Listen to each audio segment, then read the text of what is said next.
Hey there, Fletcher from All Things Overlanding here, and today I'm going to be looking at an article that I found online that basically kind of goes through what they call their ultimate overlanding gear guide. I'm going to be supplementing some of my own ideas in that, but using this as a structure to build on to talk to you guys about this stuff. Now, as always, I always recommend that you go out with what you've got, you go out a few times, you find the weak points in your gear and your setup, and that's when you start to look at potentially supplementing with new or used gear like that. But if you're at that point, if you've been on 3 to 5 trips and you're kind of starting to think, hey, what do I need to get next? How do I think about my setup? How do I think about the things that I might need next? This should have a ton of recommendations, and down in the description below will be links to all these things that I talk about so that you can find easily the right pieces of gear for you. So if you want to hear more about the ultimate overlanding gear guide in this episode of the All Things Overlanding podcast, stay tuned.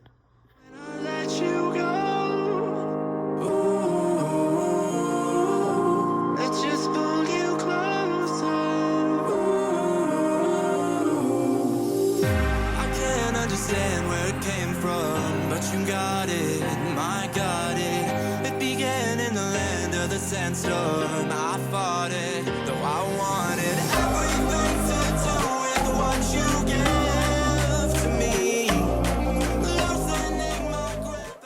All right, guys. So as I mentioned in the intro, today I'm going to be looking at an article that I found online from a website called Matador Network. It seems to be kind of like a bunch of creators that get together and talk primarily about overlanding stuff. So I thought it was a really cool website. I will put a link to this article in the description down below if you want to check the full thing out for yourself.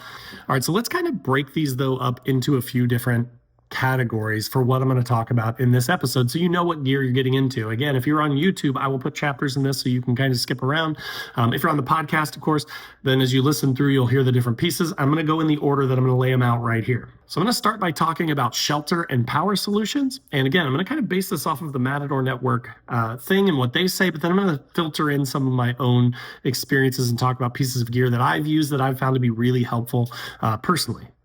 Next, we'll talk about, so you've got your shelter and sort of your power options.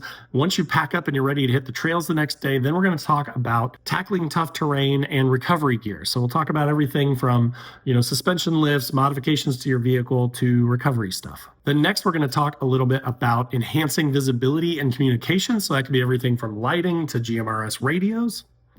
So again, you're on the trails, but you want to be able to see if it's getting dark, if it's nighttime, and you also want to be able to communicate with your friends. So that'll be what we talk about next. And then finally, we'll kind of wrap up with beyond the basics, right? Like what makes you comfortable, what gives you some comfort and some safety when you're out there exploring. So again, we're going to cover everything from shelter to trails and recovery to lighting, accessories, that kind of thing. And then finally end up with like comfort and safety stuff. All right, so in the Matador article, they talk a little bit about the Nature Nest rooftop tent, which is a fantastic rooftop tent, and I'm going to touch on that as well as some of the other ones that I've used here in a second. And then they talk a little bit about solar generators, like the Jackery solar generator is one that they talk about. I personally haven't owned any Jackery stuff, so I'm going to talk about my own experiences with that. But so let's start by talking about rooftop tents. This is a subject that a lot of people have a lot of heated thoughts about, right? So let me start by saying, I know that this is a polarizing thing. Some people love rooftop tents. Some people hate rooftop tents. I personally am a rooftop tent person, and I'm going to tell you why. And I'm going to tell you when I think it makes sense and when I don't think it makes sense. And you can agree with me or disagree with me. Feel free to jump in the comments below and light me up. But rooftop tents to me, again, the reason that they're so polarizing is because of the cost, right? So because even the cheapest rooftop tents are around the $1,000 mark, and they can go up to $4,000 or even $5,000, sometimes more for the hard-sided ones, which are a whole new ballpark, right? They're kind of a little bit on the eccentric, crazy side to me. But so because of the cost, I feel like they are very polarizing, right? Like there are people that are just like, I could just never even spend $1,000 on a tent. Like I can buy, $20, $50 Coleman pop-up tents for that. And a Coleman pop-up tent lasts me for 2 years, So that could get me through the next 40 years for the same cost as that. And I'm not locked into a big heavy thing on the roof of my car, that kind of thing. So there's all these arguments back and forth. For me, what it comes down to ultimately, and I'm saying this, you may have heard me say this before if you've listened to this podcast, but I'm saying this for those of you that are new, for those of you that are like really debating on a rooftop tent, right? What are the pros? What are the cons? Rooftop tents to me are a storage solution So they're great for holding bedding, for holding your pillow, for holding small electrical cords. I keep a flashlight up there. I keep a small power bank up there. So for me, it's moved stuff out of my vehicle and it's given me dedicated storage for it. So that is one part of what a rooftop tent does for me that is beyond just being a tent, right? Yes, I could spend less money. I could spend $300 or $400 and buy a Gazelle that's a really nice big tent, have a ton of room and stuff, but it takes up a ton of space in the vehicle versus being an asset, being a storage solution for a lot of my stuff. So that's one thing that, in my opinion, is a pro of a rooftop tent. Number two, comfort and ease, right? Those Gazelles, really easy to set up. Huge bag, right? So you've got to lug this thing out of your vehicle. And then to set it up, it is pretty easy to set up, but you still have to unzip the bag. You got to take the thing out. You got to pull it apart, right? And pop the top up, and then everything kind of clicks into place. But so as far as a tent goes, it's not like you're putting poles together and sliding them through sleeves and stuff and building like, the tents that I had when I was a kid, right? Where you had to put the whole thing together with 100 pieces. They are much quicker to set up, and they're bigger, right? Historically, I mean, a Gazelle compared to almost any rooftop tent is going to have a lot more interior space to it, right? So that is a pro of the ground tent. Less expensive, more room inside of it. Not terrible to set up as they used to be. They are a lot better now. However, you still got to find a flat spot. You've got to do some maintenance of the ground, right? You got to kind of sweep some stuff out. If there's sticks, if there's leaves, you got to kind of move that stuff out of the way. There's stuff that you have to do.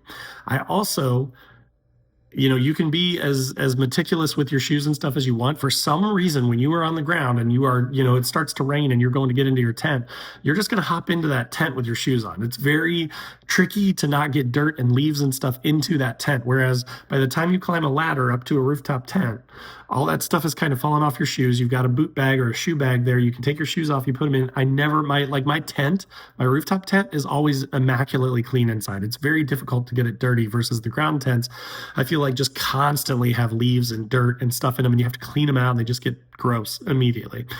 So that is another pro for the rooftop tent for me. And then finally, setup time. Now, again, I kind of started to touch on this. The Gazelles are pretty quick to set up. But my rooftop tent, my open road currently has 4 latches, which is double what most of these have. The Nature Nest, the Wildfinder, the Top Oak tents, they're all 2-latch tents. So you undo 2 latches at the back, you push them up, you put 2 or maybe 4 awning poles out, and you are done. I mean, I'm talking 2 minutes or less to set this tent up from, completely closed down to ready to go to bed. Whereas, again, with the Gazelle, even though it's relatively quick, it's still probably 5 to 8 minutes. And then to pack it down, right? You've got dirt, you've got leaves inside of it. You got to take all your stuff out of it. All your bedding comes out. Everything that you put in there, power bank, flashlight, shoes, everything has to come out of there, be packed back into your vehicle. Then you have to pack it back down. Then you have to pack that back in your vehicle. So it takes up more room, takes longer to set up, takes longer to tear down.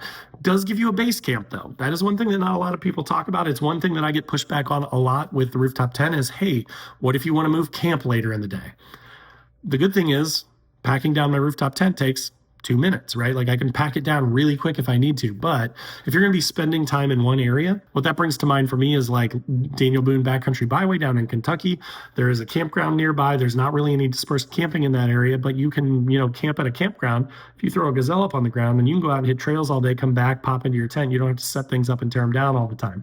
Again, though, for me, I'm typically on trail all day, pick a new spot, camp, set up, camp, tear down the next day, new trails, different campsite, set up, camp, right? That's my style of overlanding. If you are more of a base camper, if you are more of I want to go and I want to camp at a place, I want to find one beautiful campsite and I want to stay there for 3 or 4 days, maybe a base camp thing like a ground tent or something makes more sense. But again, you need some sort of shelter. I personally am a rooftop tent person for life because of the convenience, because of the extra storage, because of the ability to constantly have it on the vehicle and be ready to go with the drop of a hat, right? Like I don't have to go and pack a bunch of stuff because it's already on my truck.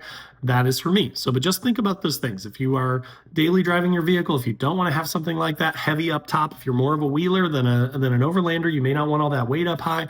There are some pros and cons to both, right? But so personally, from my experience, great tents. Again, links will be in the description below to make it as easy as possible on you. The Nature Nest tent, an amazing buy for the money. The Wildfinder tent, an amazing buy for the money. The Top Oak, they've got a few different ones. They are also amazingly inexpensive tents with some really great features. And then the Open Road rooftop tent, which is what I'm currently running right now. A little bit on the heavy side, but aside from the weight, everything else about it I love, and I'm still running it to this day. So Power banks. Let's talk a little bit about power banks. This is going to be a little bit of a long one because I'm trying to really pack in some content for you guys here, right? Trying to give you as many recommendations as possible. So again, they mentioned the Jackery in here, which is cool. This is a $2,800 Jackery 3000, which is way overkill if you ask me, in my opinion. I personally think that power banks are a fantastic option, especially if you're newer.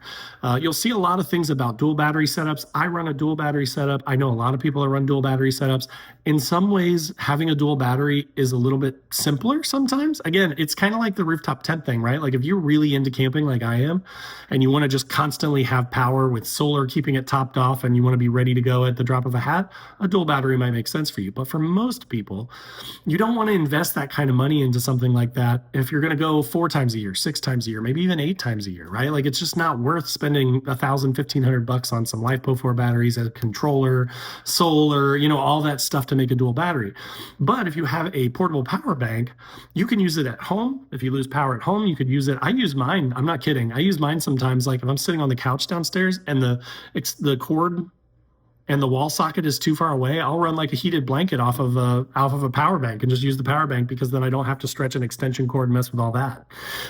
So having something like that though that's portable, that you could swap from one vehicle to another, that you could let a friend borrow, that kind of thing, I think that the power bank makes a ton of sense. And again, I will link to the ones that I've used down below. I think anything in the 500 to 1,000 watt hour is pretty good for most uses.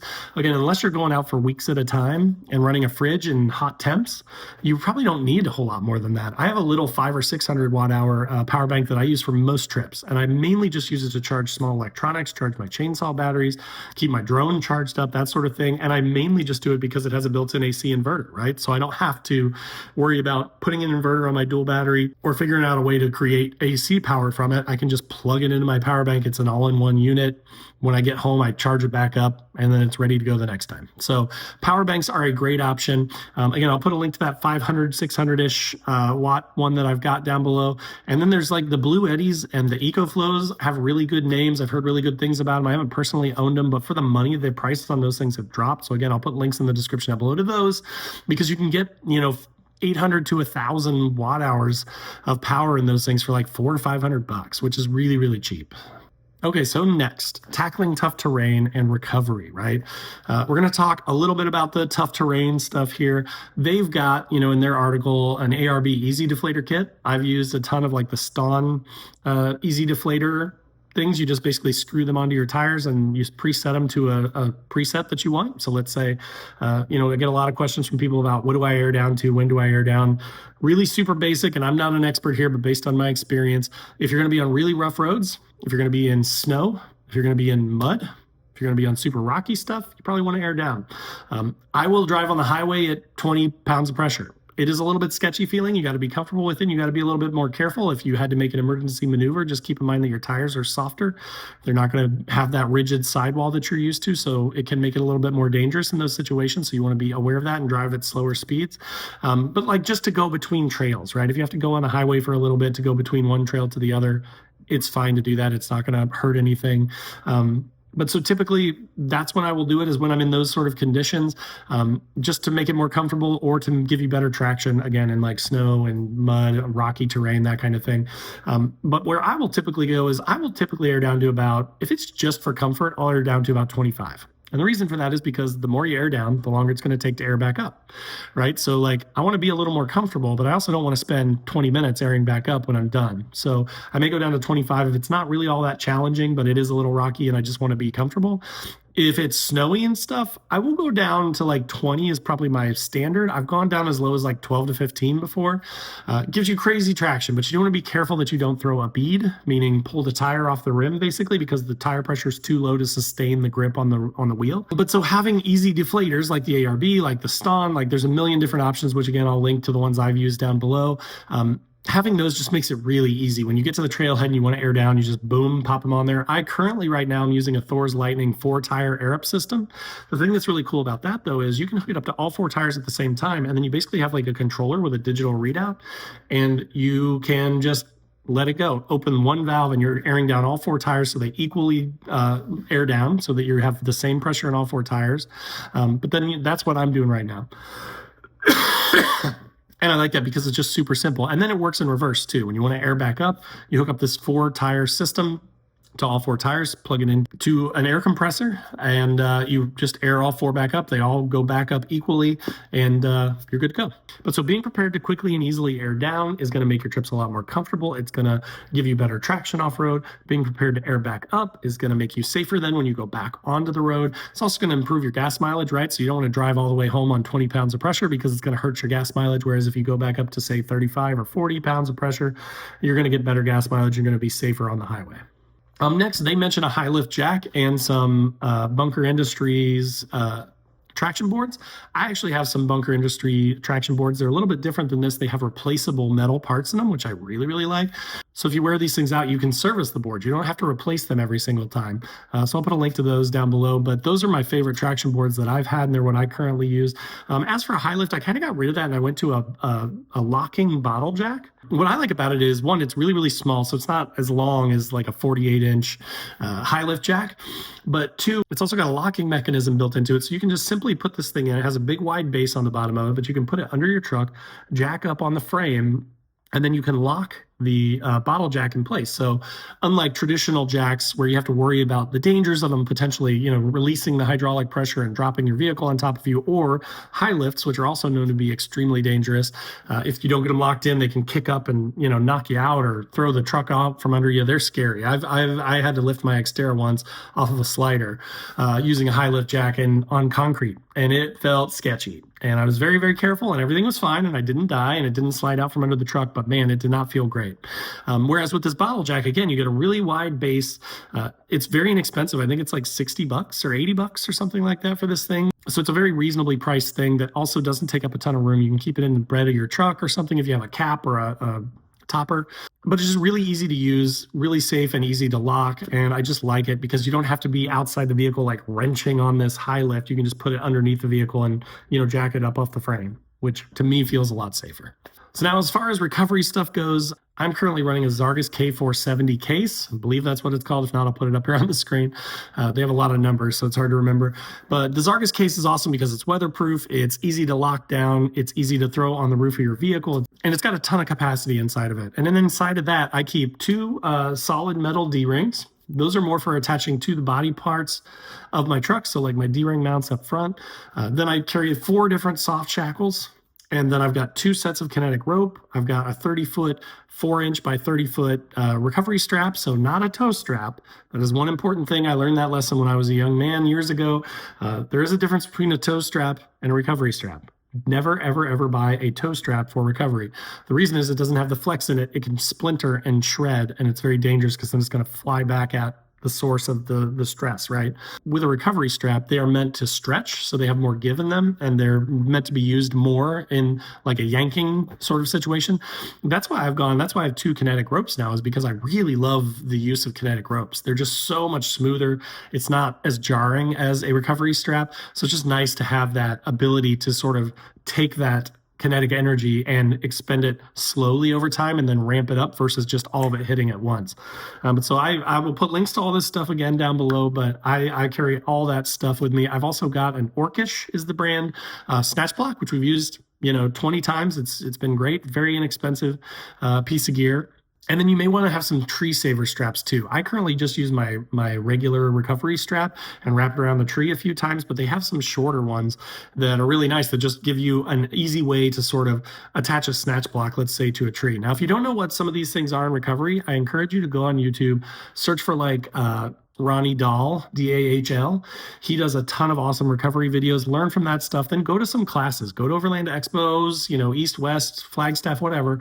Go to some of these expos, more expos, some of these that are around the country, and go to some of the classes where they teach you about recovery stuff. There's tons to be learned, but it's not as scary or as difficult as it seems, but it's very important. All right, so next, visibility and communications, right? So they've got KC highlights lights on here. These things are $400 for a pair of them.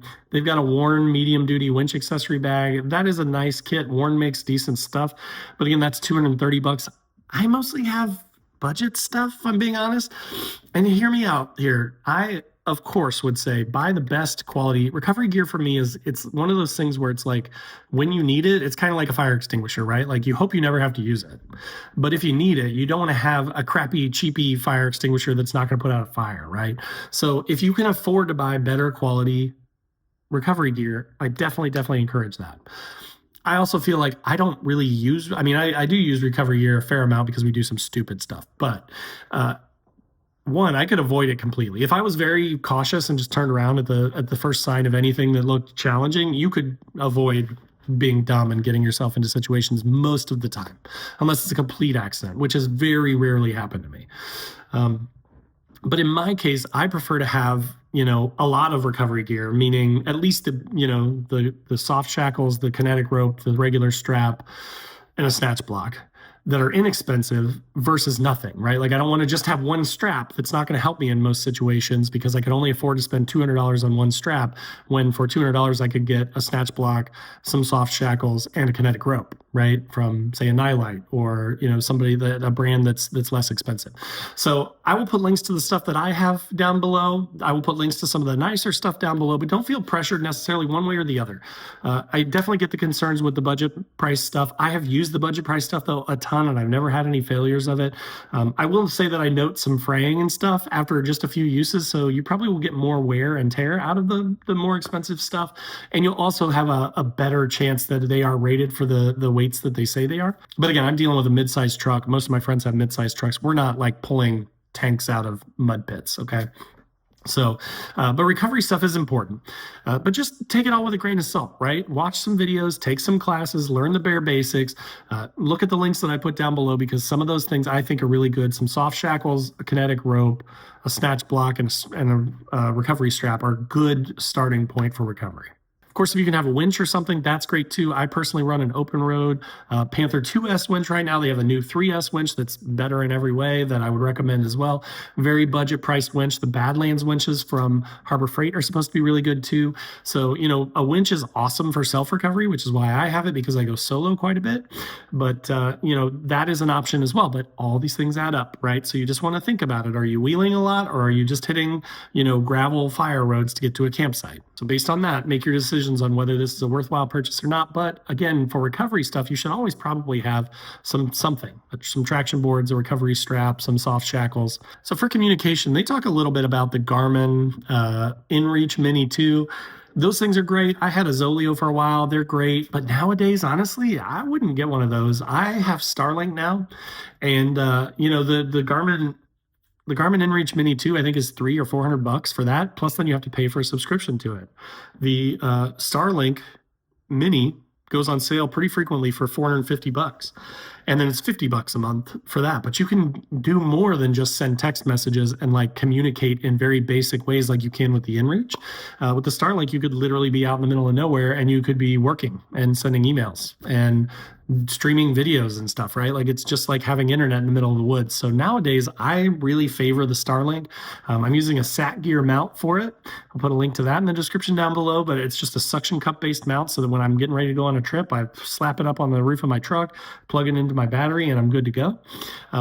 But so for communication, for me, I favor that. And then for GMRS stuff, Midland makes amazing radios. I've got an MXT 275 built into my truck. I do bring this Islands handheld radio with me sometimes. I'm getting ready to check out some new Cobra radios, which Cobra, if you're familiar with them, have been around forever in the radio space, the radar detector space. So they have just been around forever. So I'm sure their radios are really great too. But tons of options, all of which I'll link in the description down below. But staying in touch on the trails is super important for safety, I like having a handheld and my built-in radio so that if I have to get out of the truck to help with a recovery or, to go help if someone's truck dies or something like that I can hear the radio chatter and I can communicate with people even when I'm outside of my truck. All right, so final piece of this episode. Let's talk about beyond the basics, okay? So we're talking about things that you would take to be comfortable, things that you would take to really enjoy your time. So once you've got your shelter, you've got your power bank, you've got your lighting, your rig is capable, you've got recovery gear, right? Now we're talking. Now you're used to it. You've been out, 10, 15 times on a trip. You're really starting to dial in your setup, right? Now we're talking about what can I do to take it to the next level? In the Matador one, they talk a little bit about the lights and stuff like that. They talk about a geyser for like showering up and stuff like that. I would say showers are one of those things, and I'll tell you about the one that I've got. They talk a little bit about coolers and GPS and sleeping bags and stuff. So I'm going to just compile this all down because I have a ton of experience in the comfort stage. Because for the last like 3 years or so, I've been pretty dialed in with my setups on my old truck and my new truck. This is my third truck that I built for overlanding now. I've been doing this for about 6 or 7 years. So here's what I would say. When you are prioritizing the spend on your budget, I've said this in episodes before, so I will not belabor the point because I don't want to bore you guys, but spend money on the things that touch your body. This is some great advice that I got. I forget from who, but like a couple years ago where they were like, if you're going to spend money, if you're going to, buy once, cry once, don't do it on a flashlight, right? You can spend a ton of money on a flashlight. You can spend very little money on a flashlight. But those things don't touch your body. It's not really that big of a deal. A flashlight's kind of a flashlight, right?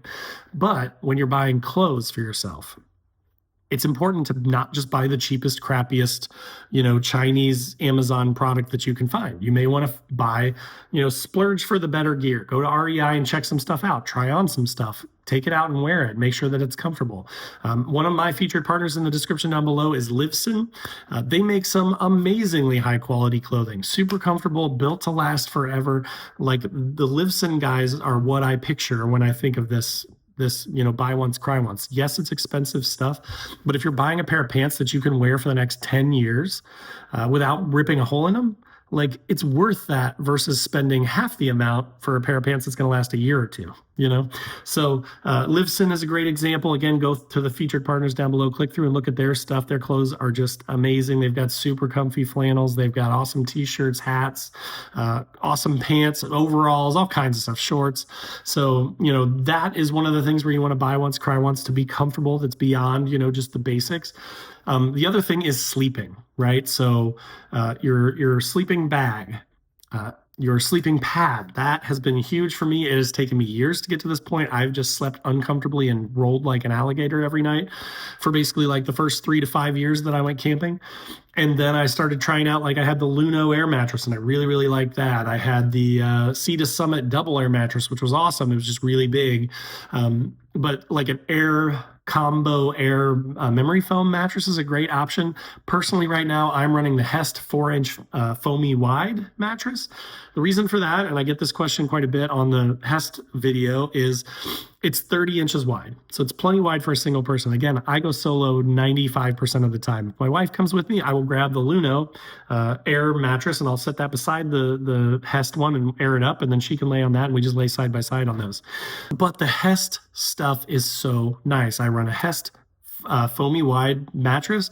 I run a Hest pillow because it folds down super, super small, but when you fold it out, it's really comfortable. It's amazingly intelligently designed. I just love the stuff. There's a top sheet that comes with it. So again, you can keep your stuff clean. You can, if you go out for 4 days and you sweat and you get dirty, you can pop that top sheet off, wash it when you get home, put it back on your mattress, and you're good to go. So you're protecting your investment, right, with that top sheet.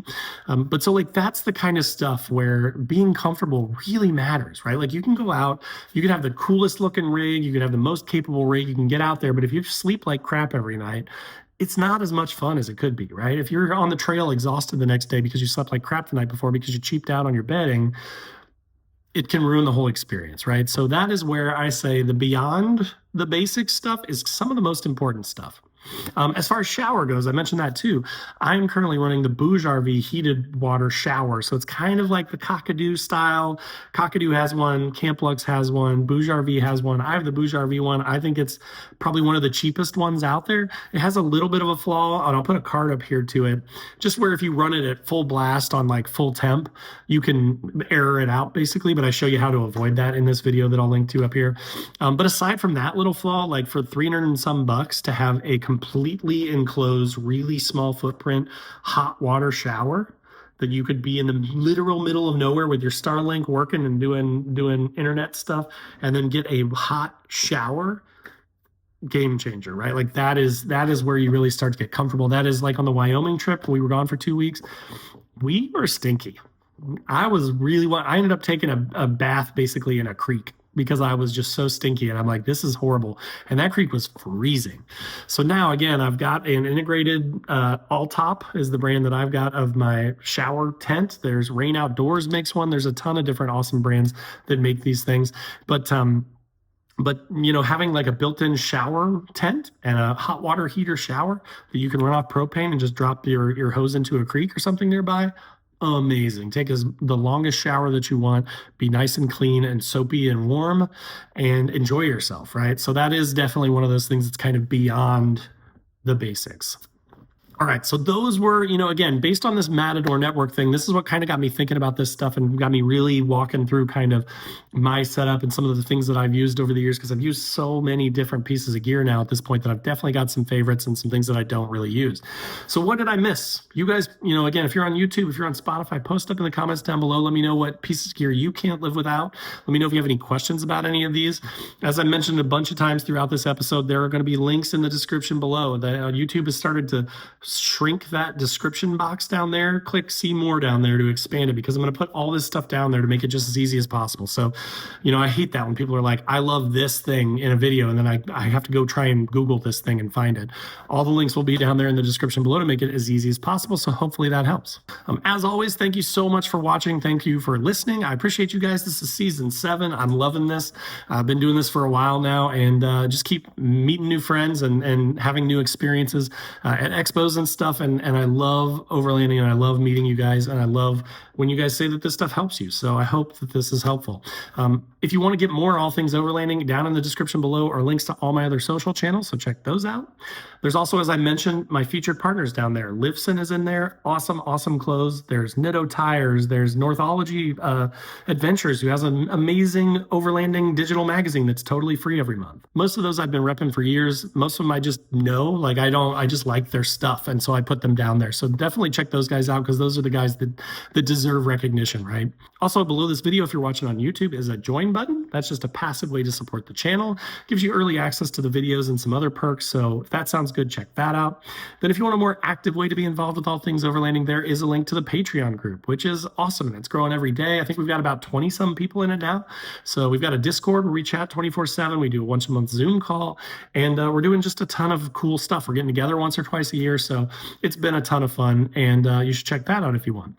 Then there's also a link to my website where I've got funny overlanding camping themed patches and stickers. So if you want to check any of that out, things like don't burn your wiener and it's a hot dog, or I hate people so I camp. So funny stuff down there if you want some patches for your headline or stickers for your windows. And then that is pretty much it. So again, thank you so much for watching. Thanks for listening, and we'll see you next time.